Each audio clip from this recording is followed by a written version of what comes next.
itong cards mo sa solution ay meron kang mga maa-accomplish or mapagtatagumpayan.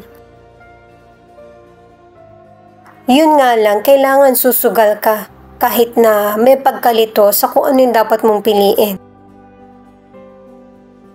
At kung dumating yung panahon na kailangan mong mamili, piliin mo yung totoong gusto mo.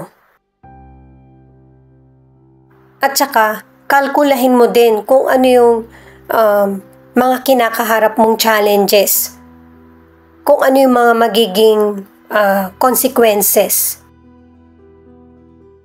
Kung ano ba yung mga good or bad na magiging dulot sa buhay mo.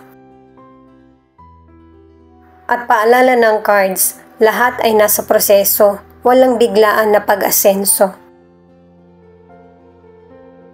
Sa financial, kung nag-e-effort ka na, ang tagal mo na rin sa trabaho mo, tapos pareho pa rin yung sweldo mo.